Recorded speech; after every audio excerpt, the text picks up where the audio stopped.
we work for Dedridge, the environment of Dedridge, and in that environment we do ecology projects. We have all, certainly members of the community council and quite a lot of members of the community, have been trying to look after our wood and pond and burn for decades, because a lot of us have been here since Livingston began in the 70s, the 60s and 70s. And our objectives are to improve the environment in and around the Dedridge Burn. Now, the Dedridge Burn runs from Bell's Quarry down to the River Armand. Within its area, it also has been extended to form various ponds. The project started really in 2007. There were two ladies who lived in streets either side of this burn and pond who were both keenly interested in the environment. A local councillor brought them together, and in the June of that year a committee gets set up. We also received in that year start-up money from Land Securities who own the town centre, and with that money we started the project to do up the burn, the pond and the woodlands around the burn. At that time you couldn't do a circular walk here, so we created a 2 metre wide path network all the way around the woodland, and it can be used by people with buggies and disabled people wheelchairs. It's now accessible all year round for folk. We're very aware of what's going on as far as antisocial behaviour, and that has dropped quite considerably because of projects like this here. It gives the children a better understanding of what's right and wrong. What they've done here is they've looked after the wood, they've looked after the ponds, the swans especially, which have been here for many, many years. They get much more respect. The woods are looked after better. The children then don't go in, set fires to the wood as much. There's not as much litter going on. And the swans, they live a life in peace now, where beforehand we were up here quite often about them being attacked, being shot by pellets and things like that. And that has come to a dramatic stop. Reduction in criminality, reduction in littering, I would say improvement in the biodiversity. I would say educationally a huge step in the right direction, and a general knitting together of the community, and especially involving young people. We've learned an awful lot about bringing in monies, applying for monies and all the hurdles you've got to jump, etc, etc. But equally we've learned skills in terms of diplomacy and tact and cajoling and persuading the powers that be to part with their cash. That's been part of the fun.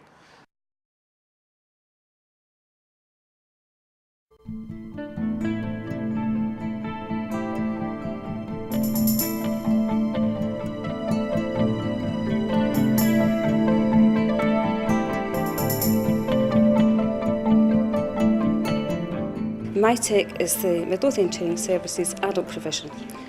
Now, what you see behind me are the people doing the Preparing for Work course. This is a 16-week part-time course aimed at men and women of working age. And when they're here, they do SQA qualifications in word processing, spreadsheets and database. We also cover internet and email, how to search for jobs online, how to use Publisher and PowerPoint. So we're giving them all the IT skills that they require when they start looking for work. Today's session is going to focus on self-confidence and improving people's self-confidence using techniques that they can apply over a period of time, and to get them talking openly as a group about their current levels of self-confidence and how they could improve that as well. The self-confidence part of the course is, I feel, very important, as a lot of the people that I work with have been out of employment for a long time, and I think that has one of the biggest impacts on their self-confidence. So when they work with me, they'll do sessions on self-confidence, interview techniques, they'll have input into designing their CVs. We'll also look at practical kind of working issues such as passing kind of psychometric tests if they come across them. We'll also do cover letters and how to tackle online application forms as well. It's given me self-confidence for going into interviews. It's helping out with CV. It's helping out with a lot of things, just team building, things like that, working as a team. I've really enjoyed it. I've learnt a lot, and things I've picked up quicker than I thought. And before I thought I wouldn't be able to do it, but by the help of the staff I've been able to do it, so it's been good. The Preparing for Work course is funded by individual learning accounts, and if people meet the criteria, then they can come along on the course. We get people referred from the Job Centre, various other places, and all they have to do is phone up for an interview and come in and have a chat with us, and they'll get put on the waiting list for the next course.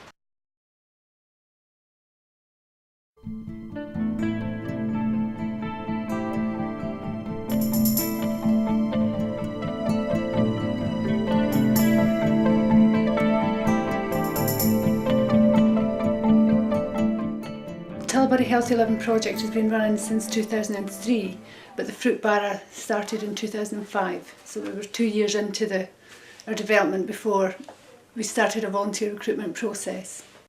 The project started out and still does exist in order to address the health inequalities in the geographical area that we work in. In 2003 it was very worrying, the health statistics. Now it's not quite as bad as it used to be, which is good news. But there's still this worrying gap between some areas of the community and other areas, which is mirroring the trend of Scotland as a whole, where the general health has got better but the inequalities gap's got wider. We have a shop front, that's our office base, and we find that very useful because people are passing by anyway, we're around the local shopping area.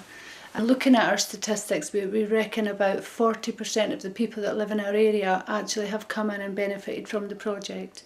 Some people come in to get a direct one-to-one service, so help for smoking cessation or alcohol counselling, or sometimes they just come in to ask for a bit of advice or pick up some recipe cards or get some information. I came in and had a look at the lovely fresh vegetables, and I mean the cost, very, very reasonable. Everybody can afford this. There's no one needs to go without a meal. When you've got the likes of the fruit bar here, you can order, you can get a delivery. You don't have to come and get it yourself if you're not able, but it's the freshness of the fruit and the choice you get. The fruit bar in itself has roughly about 70 customers a week, so we know that for a fact. On a weekly basis we have about 200 people come in and use the office for different reasons. On a Monday morning we've got a work club, about 10 people come in and use that, and on a Thursday and a Tuesday we have health walks, and we have about 15 people use that, so, and we have other classes out with the office as well, but statistically wise, in general, about 200 people a week are benefiting from the project.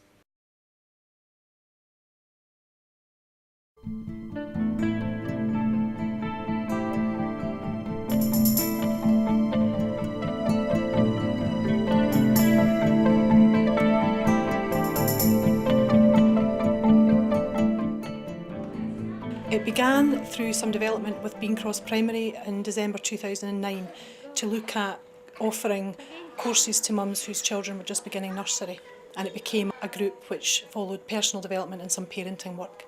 It developed gradually over the 2 years, and parents themselves were helping with the gala day. They were getting involved more actively with arranging children's parties, and basically it was them that took the lead. So then they became a constituted group eventually.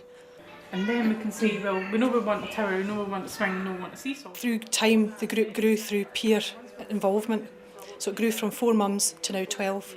We started the group in the Bean Cross school, and then we moved over here once there was no room for us at the Bean Cross school.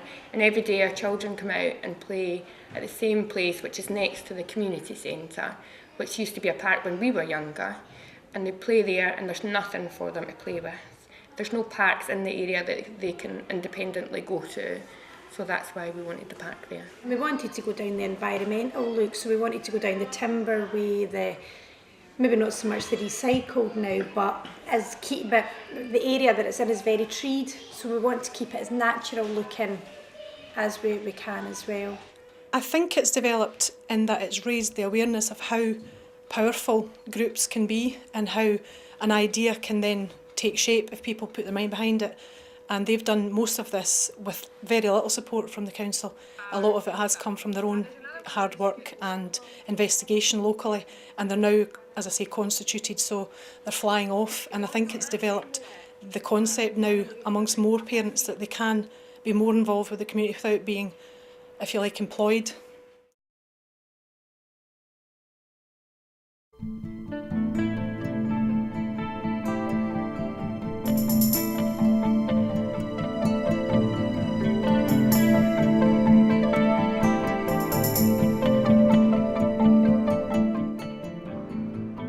We've been open just over about a year and a half now. Took about 6 months to build, which was all sort of voluntary basis. We had about 10 guys working for free pretty much, about one paid joiner to help out build the place.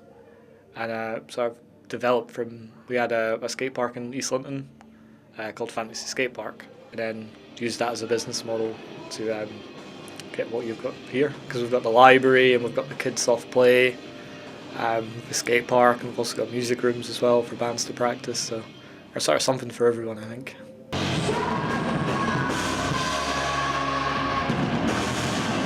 Today's event is a partnership event between East Lothian Council, Community Learning and Development Service, the Haddington Bridge Centre Music Project, the Haddington Music Initiative, and Sound Events Haddington, which is a group of young people who have come together to try and get events like today happening more often in the county.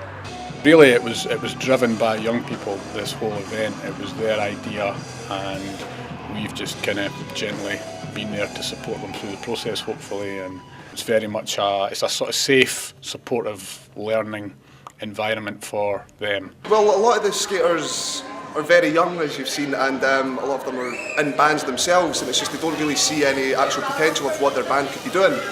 So this is kind of to show them that there's a lot of really exciting events and stuff that they could be working towards.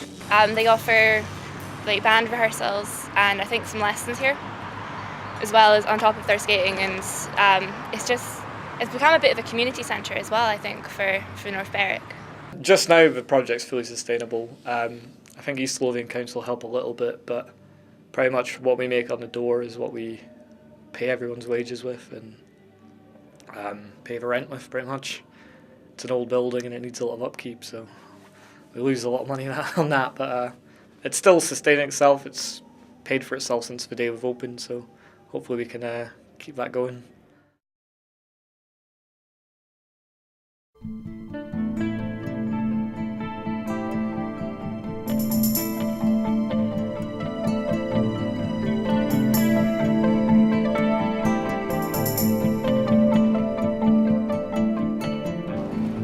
We started out to achieve primarily the skills of the young people involved.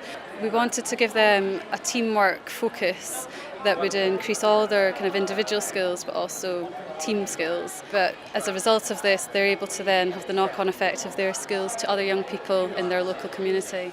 The target group is essentially similar young people with similar backgrounds and lifestyles to the young people we work with. We felt that they could reach out to other young people in a similar position more than other staff can in a way. We thought if they have the ownership of this project, their voices can be heard. I think this project's very good. It's going to help for experience-wise for me and all the young people for creative jobs. They can say, put it down on the CV that they've stuck in it and they've done it for a couple of weeks for long spaces of time. I enjoy the project and I hope it goes further. What's surprising us is how much the young people have started to believe in their abilities from it. They're starting to say things like, oh, we could really make this work. They're starting to realise it's not just a project for the sake of it, it's a real thing that they can take forward if they want. We've kind of said to them, just because this is part of a project with a submission deadline doesn't mean you can't continue this if you want to. If you're successful, then that's yours, that's not for anyone else, and you can keep that and keep going with it if you want, and they're actually quite excited by that prospect. Initially it was intended to help other young people, as I say, similar backgrounds and situations, but what we've realised from this is it doesn't have to be limited to that. It can be the greater public, the greater community, all ages, families, children, everyone can benefit from this. And already through our Facebook page and Twitter feeds, we have members of the public coming forward saying they want to donate items to us, and that's before we even had the posters and things printed out, so it's already starting to take shape really nicely. People on the project will get skills which they can use in the future in terms of employment and the rest of it, and hopefully it'll be something which should be perhaps followed up in the future and taken up elsewhere, maybe up in Edinburgh as well. And all the best for the future. Thank you very much. Indeed. Thank you.